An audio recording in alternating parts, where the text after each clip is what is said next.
예, 최순실 일파의 국정농단과 박근혜 대통령 탄핵에 따른 공공기관의 기강회의가 있었다. 또 공공기관 후보자를 내정하면서 협의하는 관행이 있던 만큼 이를 위법하다고 인식했을 가능성이 다소 희박하다. 법원이 환경부 산하 기관 인사와 관련한 김은경 전 장관의 영장을 기각하면서 480여 자에 걸쳐서 이례적으로 이렇게 사유를 밝혔습니다. 탄핵 직후의 공공기관 상황으로 볼 때 인사 개입 혐의는 다툼의 여지가 있다는 것입니다. 영장을 청구했던 검찰은 당혹감 속에서 기각된 이유를 분석하고 있습니다. 석 달 만에 처음 청구한 영장이 기각되면서 수사 동력이 떨어졌다는 분석이 나오는 가운데 검찰이 어떤 행보를 취할지가 주목됩니다. 먼저 홍지용 기자입니다. 재판부는 기각 사유의 첫머리에서 국정농단 사건을 언급했습니다. 당시 대통령 탄핵으로 공공기관에 대한 인사와 감찰권이 적절하게 행사되지 못했다는 겁니다.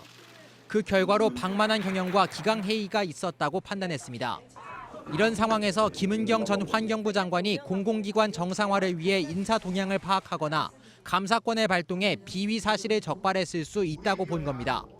산하기관 임원 채용에 부당하게 관여했다는 혐의에 대해선 오랜 관행을 얘기했습니다. 청와대나 관련 부처 공무원들이 오래전부터 공공기관 임원 추천 과정에서 후보자를 협의하거나 내정하던 관행이 있었다고 본 겁니다. 그래서 김 전 장관이 당시 채용 과정이 위법하다고 인식했을 가능성이 작다고 판단했습니다. 또 객관적 물증도 상당 부분 확보돼 구속할 이유가 없다고 했습니다. 이처럼 재판부가 밝힌 기각 사유는 480자가 넘습니다. 특히 최순실 일파의 국정농단으로 공공기관 기강이 해이해졌다는 등의 표현은 김 전 장관 측이 제시한 의견을 일부 받아들인 것으로 파악됩니다. JTBC 홍지용입니다.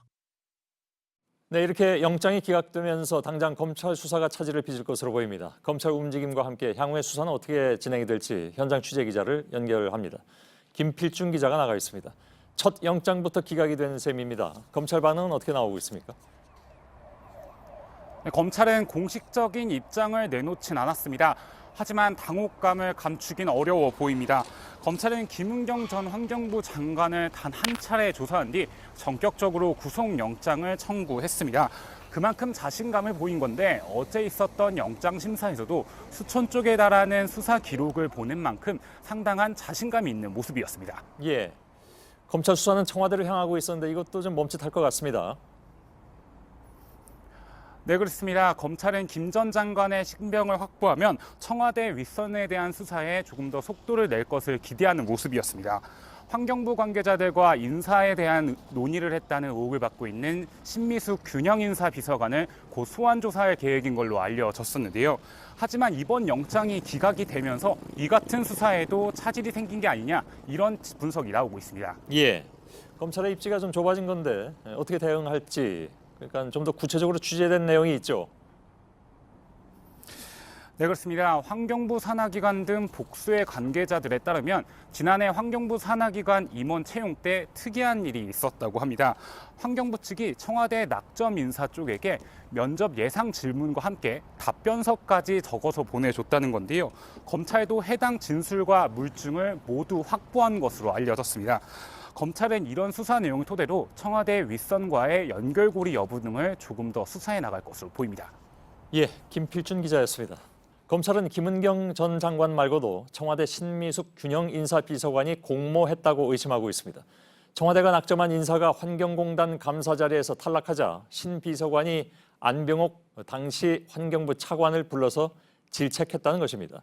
그런데 JTBC 취재진과 만난 안 전 차관은 신 비서관과 의견 차이는 있었지만 질책을 당하진 않았다 이렇게 주장하고 있습니다. 조보경 기자입니다. 청와대가 추천한 인사가 환경공단 감사직에서 탈락한 직후인 지난해 7월 11일이었습니다. 안병옥 당시 환경부 차관이 청와대를 찾아 신미숙 균형인사 비서관을 만났습니다. 검찰은 이날 신 비서관이 안 전 차관 측을 먼저 부른 걸로 보고 있습니다.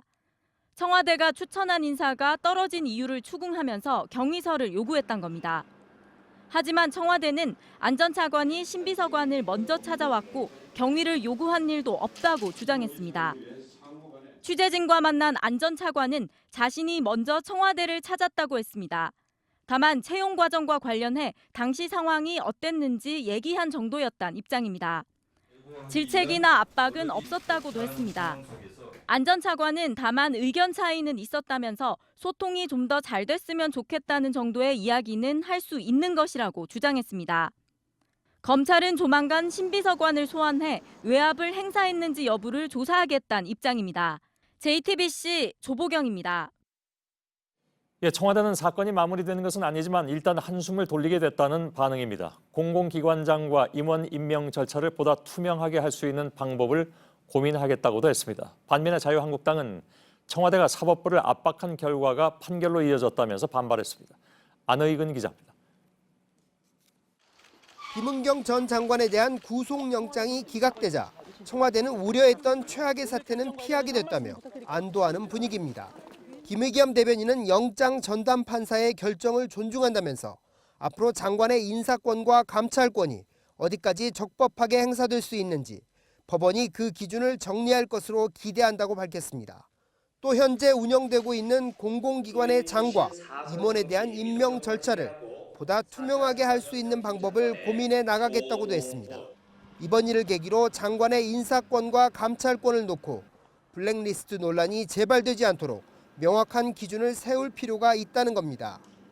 자유한국당은 영장 청구 이후 청와대의 압박성 발언이 이번 판결에 영향을 줬다고 주장했습니다. 한마디로 청와대의 압박이 제대로 작동했다라고 생각합니다. 이 정권의 사법부 겁박은 농단 수준입니다. JTBC 안의근입니다.